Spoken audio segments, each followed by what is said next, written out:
예수님께서 돌아가시고 나서 3일이 지났을 때 마리아라는 이름의 두 여인이 예수님의 무덤을 찾았습니다. 당시에는 사람이 죽으면 우리도 3일장을 치르지만 그 당시에도 3일째 되는 날 무덤을 찾아가서 그 시신에 향유를 이제 발라드리는 관습이 있었습니다. 이 여인들은 그것을 하러 예수님의 무덤을 찾아간 것입니다. 그런데 오늘 우리가 읽은 말씀처럼 그들이 무덤에 도착했을 때 믿을 수 없는 일이 일어났습니다. 큰 지진이 일어나더니 무덤을 막고 있던 큰 돌이 굴러 내려온 것입니다.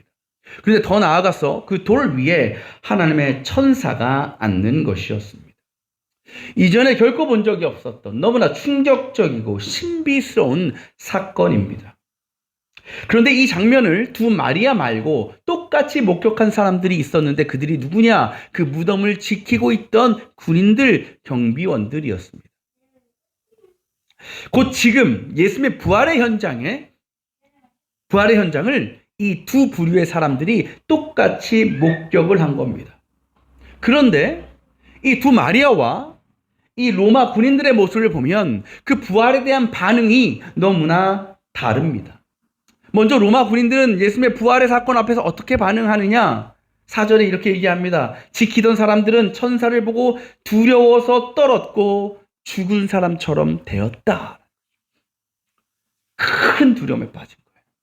공포에 질린 겁니다. 마치 모처럼 죽은 것처럼. 반면 두 마리아는 어땠을까요? 8절은 그 여인들의 반응을 이렇게 기록합니다. 여자들은 무서움과 큰 기쁨이 엇갈렸다. 근데 여기서 말하는 무서움이라는 것은 로마 군인들이 경험했던 그런 두려움과 공포가 아니라 어찌 보면 놀라움이라는 의미와 더 가까울 수 있습니다. 여러분 그런 경험 있을지 모르겠지만 우리가 어떤 신비한 자연 현상들, 웅장한 자연 경관들을 보면 어떤 느낌을 가집니까? 압도당하죠. 압도당해요. 그러면서 두려워지기까지 해요. 그런 현상 앞에서. 그건 어떤 두려움이요? 놀라움이 있는 두려움이에요. 신비함 가운데 누리는 놀라움인 거죠. 근데 그 놀라움이 무엇을 동반하고 있어요? 뒤에 큰 기쁨이 있었다. 곧 이들은 예수님의 부활의 현장 앞에서 크게 기뻐하고 감사하고 놀라워하고 있다는 거죠. 이 두 부류의 이 상반된 반응은 그들의 이후의 삶에도 영향을 끼쳤을 겁니다. 성경에 기록되진 않았지만 그 로마 군인들은 그 사건 이후에 어떻게 살았을까요? 아마 도망쳤을 거예요. 너무 두려워서. 잘 때마다 그 장면이 생각났을 겁니다. 그러면서도 뭐가 두렵냐? 이 경비원들의 일이 뭐예요? 무덤을 지키는 거잖아요. 왜? 그 당시에 예수님 부활한다고 하니까 어떤 사람이 와서 문 열고 예수님 시신 훔쳐갈 수도 있잖아요. 그러고서 야 예수님 없다 부활했다 할 수 있잖아요. 그걸 막기 위해서 이들이 24시간 지키고 있었던 거예요. 근데 지금 예수님이 사라졌어요. 그 이 사람들은 다른 사람들이 볼 때 그들에게 그 일을 시킨 사람이 볼 때 직무유기한 거예요. 그 일을 제대로 하지 못한 거예요. 그럼 어떻게 되겠어요? 벌 받겠죠. 죽을 수도 있는 거예요. 그러니까 아마도 이 군인들은 평생을 숨어 지냈을 것 같아요. 도망치며 살았을 것 같아요. 그러나 여인들은 어땠을까요? 여인들. 오늘 말씀 보니까 이 여인들은 예수님께서 부활하셨다는 그 소식을 제자들에게 전하기 위해서 산 아래로 뛰어 내려갔습니다. 그렇게 두 여인은 예수님의 부활의 역사를 가장 먼저 그리고 가장 직접 경험한 영광의 주인공들로 서게 되었습니다. 여러분, 똑같이 예수님의 부활의 현장에 있었어요. 예수님이 사라지신 것을 목격했어요. 그런데 어떻게 이 두 군인들은 큰 두려움과 공포에 쌓여서 도망을 쳤고 이 두 마리아는 기쁨과 놀라움과 신비함 가운데 그 소식을 기쁨으로 전하기 위해서 달려갈 수 있었을까? 어떻게 이 둘의 반응이 이렇게 달랐을까? 왜 달랐겠습니까? 결국은 관심의 차이 아니었을까요? 관심의 차이? 로마 군인들은요, 예수님 죽이는데 앞장선 사람들입니다. 예수님 십자가에 달리실 때 그들이 뭐 했어요? 조롱했어요. 침 뱉고 제비 뽑아서 옷을 가져가고, 그들도요, 예수님이 내가 죽고 부활할 것이라는 것을 들었어요. 알고 있었어요. 그러나 관심이 없어요. 그리고 믿지 않았어요. 그러나 이 두 여인은 어떻습니까? 예수님이 돌아가신 이후에도 이 여인들의 마음과 생각은 늘 예수님을 향해 있었어요. 예수님께서 약속하셨던 그 부활의 약속을 늘 기억하고 있었어요. 그거를 기다리고 있었어요. 물론 예수님께서 십자가에서 죽으셨을 때에는 그들도 매우 슬펐을 겁니다. 그러나 그들은 슬퍼하지만 않았습니다. 슬픔으로 멈추어 있지 않았습니다. 그들은 다시 살아나실 예수님을 생각하면서 하루하루를 기대하고 소망하며 살았습니다. 그들의 그 부활에 대한 기대와 확신이 큰 슬픔과 두려움 가운데서도 주님을 떠나지 않았고 무덤을 찾아가게 했고, 그렇게 부활의 첫 목격자로 택함받는 영광을 누리게 하였던 것입니다. 예수님 말씀대로 우리 주님은 죽으신 지 3일 만에 부활하셨습니다. 그런데 예수님의 부활의 사건은 단지 2000년 전에 끝난 사건이 아닙니다. 그때 예수님께서 육신으로 부활하셨다면 그 이후에는 부활의 영이 되셔서 이 세상과 우리들 가운데 그 자신의 능력을 동일하게 드러내시고 계십니다. 부활을 영어로 리바이브라고 합니다. 말 그대로 부활하다, 소생하다, 되살아나다 라는 뜻입니다. 근데 이 부활이라는 리바이브라는 단어에는 또 다른 의미가 있는데, 그것이 뭐냐?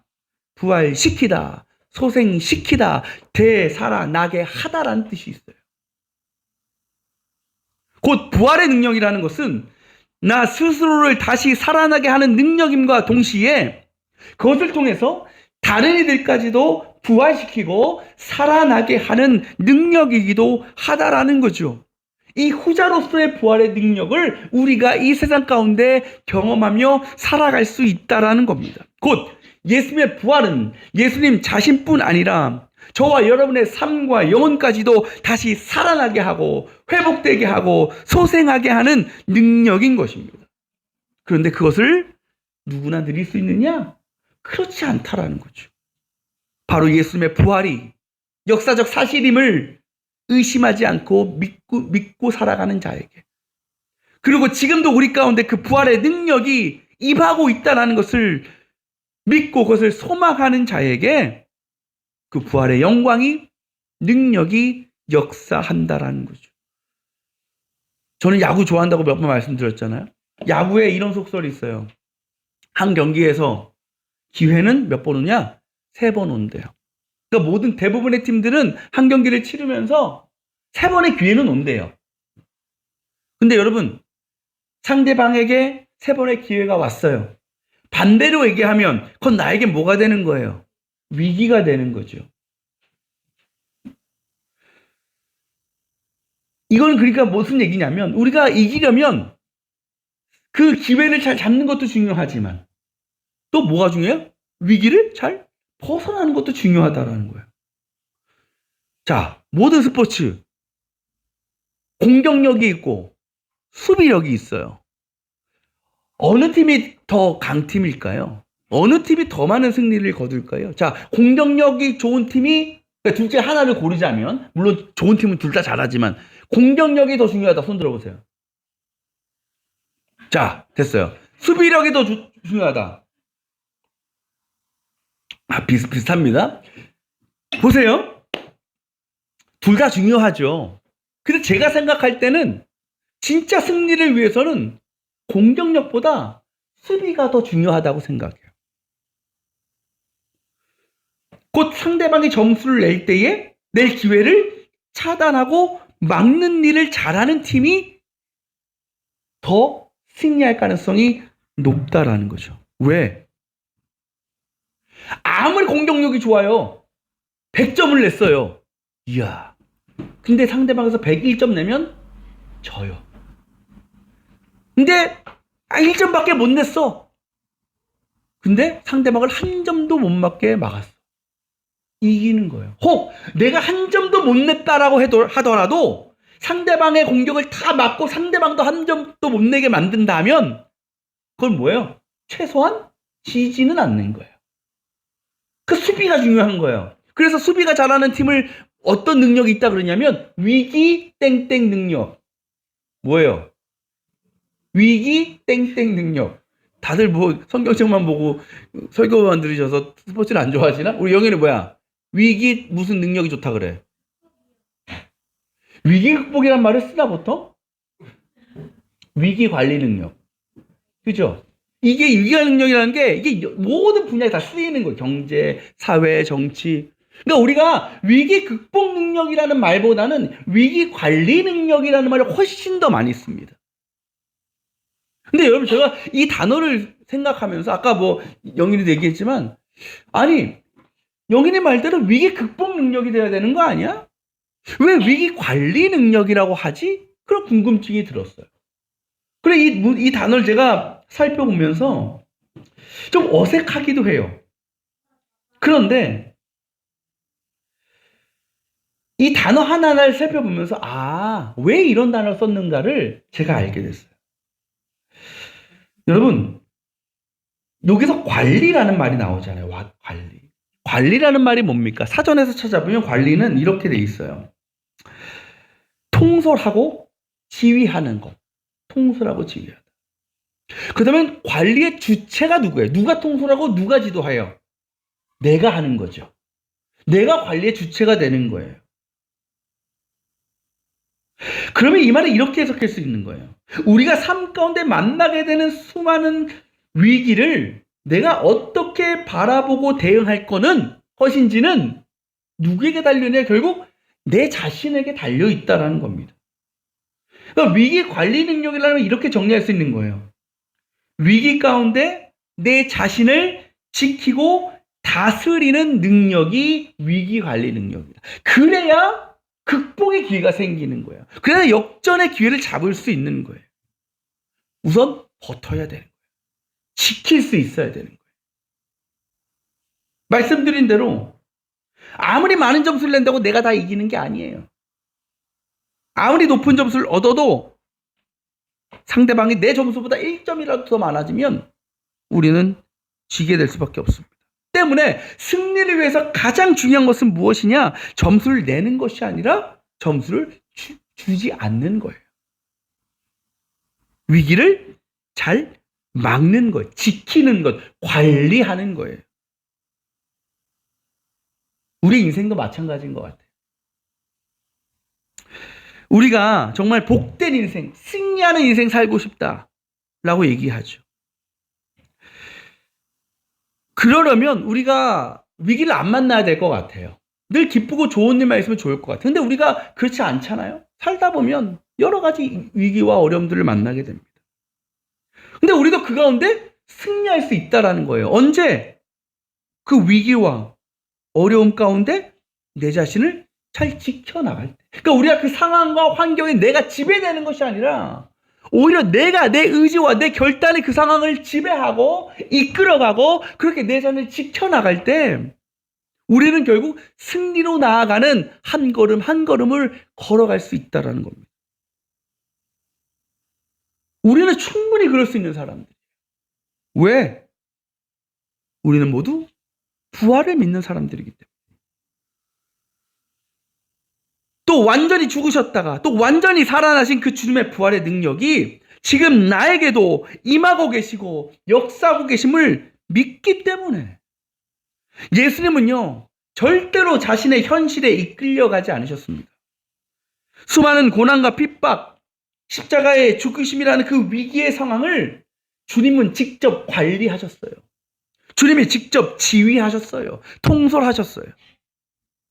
그렇게 스스로 모든 일들을 받아들이시고 버티셨고 지켜나가셨고 감당하셨습니다. 그 주님의 위기관리 능력 때문에 결국 주님은 부활의 영광으로 완벽한 승리로 나아갈 수 있으셨다라는 겁니다.